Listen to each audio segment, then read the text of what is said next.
Ano ang iyong gagawin kung ang taong nakilala mo sa internet ay nagsisinungaling pala sa kanyang pagkatao? Paano kung pagkatapos ng isang gabi na magkapiling ay malalaman mo na lahat ng inyong pinagsaluhan ay sikreto palang inirecord at ibinibenta online? Sa mga katanungang ito, iikot ang kaso natin sa videong ito. Kaso ng isang lalaki na talaga namang sikat na sikat ngayon online sa China. Hindi dahil sa mabuti niyang nagawa, kundi dahil nabisto siya sa kanyang pagpapanggap. Ang taong ito ay nabansagang Red Uncle or Sister Hong ng China. Isang pagpapanggap na nag-expose sa matinding epekto ng kalungkutan at pagkalumbay ng mga kalalakihan sa China.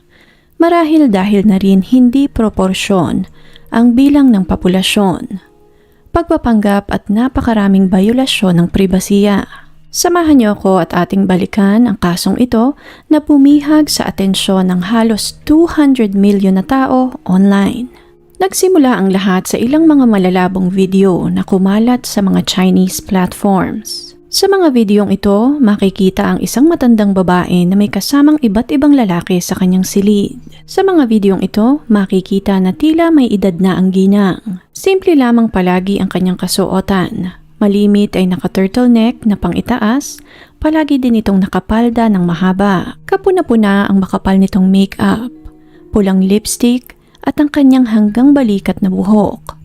Tuwid na tuwid din palagi ang kanyang bangs. Sa pagdaan ng mga araw, sa tulong na rin ng mga netizens, nabunyag ang totoong pagkatao at motibo ng matandang babae sa video.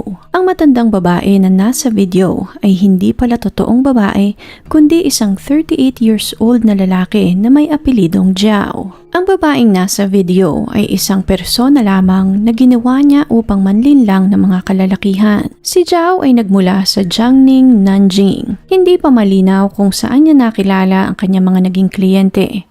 Ngunit malinaw na malinaw ang kanyang plano at motibo. Iniimbitahan niya ang kanyang mga kliyente sa kanyang apartment upang makipagtalik. Ang matindi pa dito, lahat ng encounters na ito ay recorded. Nakaset up na ang mga kamera bago pa man dumating ang kanyang mga bisita. Dahil sa pagkalat ng balitang ito, agad siyang dinakip ng mga pulis at binansagang Red Uncle base sa kulay ng kanyang buhok at edad. Malinaw ang stratehiyang ginamit ni Jiao upang makahanap ng mga kliyente. Sa kanyang social media, binuo niya ang persona ng isang malungkot na middle-aged at diborsyadang babae. Malumanay ang kanyang boses na parang nang-aakit. Simple at malinis ang kanyang kwarto na palagi niyang background sa mga video. Nagbibigay ito ng impresyon sa kanyang mga kliyente na maayos siyang babae. Na-bored na lang ito sa buhay at gusto na lamang nito ng magpapasaya sa kanya. Halos libre na din ang mga naging encounters niya sa kanyang mga kliyente dahil hindi ito humihingi ng bayad o nagbibigay ng kanyang rate. Sa halip, kapalit ng pakikipagtalik, humihingi ito ng mga simpleng regalo katulad ng gatas, mga prutas, isda, mantika at iba pang pangangailangan niya araw-araw. Isang malinaw na indikasyon na hindi talaga pera ang habol niya sa mga lalaking kausap niya online. Sa madalit sabi, pinapaibig niya muna ang mga lalaking ito bago niya imbitahan sa kanyang apartment. Kung inyong titingnan ang larawan ni Sister Hong, very evident na marami itong itinatago sa likod ng kanyang makeup. And for sure, marami sa kanyang mga naging lalaki na napansin ito sa kanilang unang pagkikita. Ngunit ang nakapagtataka ay bakit sa kabila ng mga suspetsang ito ay ipinagpatuloy pa rin nila ang pakikipagtalik kay Sister Hong. Ang unang punto ay dahil wala itong hinihinging bayad. Tanging mga maliliit na regalo lamang ang hinihingi niyang kabayaran sa lahat ng serbisyo na kanyang ibibigay. Panandali ang aliw para sa mga nasabing lalaki. Pangalawa, kalungkutan at pag-iisa. Sa China, halos 30 milyon na mas mataas ang bilang ng mga lalaki kaysa sa mga babae, kaya't mas marami sa kanila ang walang kapareha sa buhay. Ang pangako ng koneksyon at satisfaction ng laman ay napakahirap hindian. Pangatlo ay manipulasyon. Kinontrol ni Zhao ang mga lalaking ito at maaaring binantaan.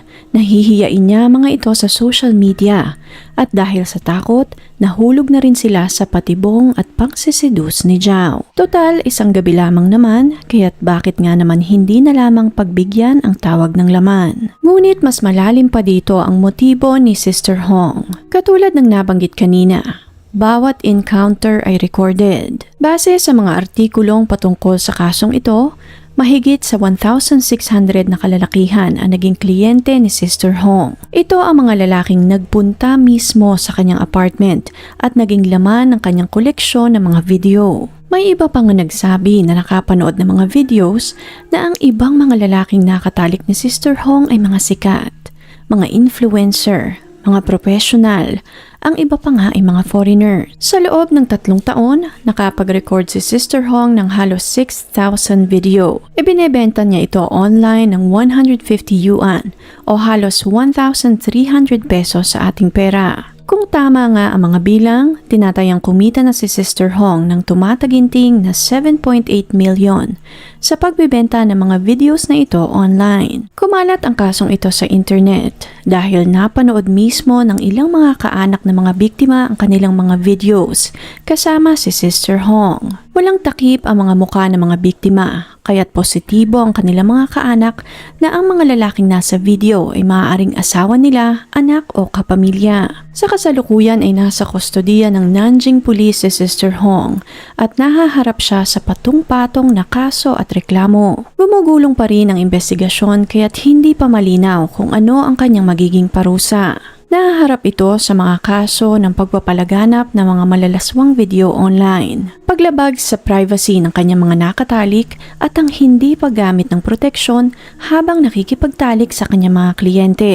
Isa itong napakalaking banta sa kalusugan ng kanyang mga kliyente dahil maaaring magdulot ito ng nakahahawang sakit. Base sa batas ng China, maaaring tratuhin ang kasong ito na endangering public safety kung mapapatunayan na may nakakahawangang sakit itong si Sister Hong. At kung ito ay mapapatunayan, maaaring maparusahan ng kamatayan si Sister Hong. Dahil sa bantang ito, hinikayat ng mga health officials ang mga biktima na agad na magpatingin upang masiguro na wala silang nakuhang sakit mula kay Sister Hong. Nagbigay din ng assistance ang gobyerno ng China para sa mga biktima upang mas mapadali ang proseso. Dahil sa pagkalat ng mga videos online, halos sumabog ang mga social media platform sa China. Kumalat ang mga hashtag na Red Uncle at Sister Hong at pumalo ng mahigit 200 milyon ang nakapanood ng mga videos. Marami ang tumuligsa sa mga naging aksyon ng mga lalaking ito.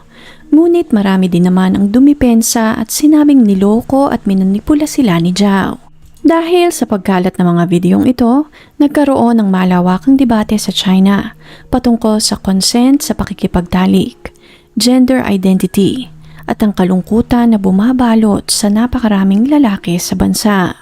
Marami din ang bumatikos sa napakabilis na pagkalat ng mga videos na ito online na parang walang sapat na moderasyon ang kanilang mga social media platform, kaya't walang naging sapat na proteksyon ang mga biktima. Ang kasong ito ni Zhao ay hindi lamang isang kaso ng pangluloko, kundi isang pangyayari na sumasalamin sa mas malalim na problema ng society. Una, napakadaling makalusot sa mga digital platforms na mga tao na walang ibang pakay doon kundi mang scam.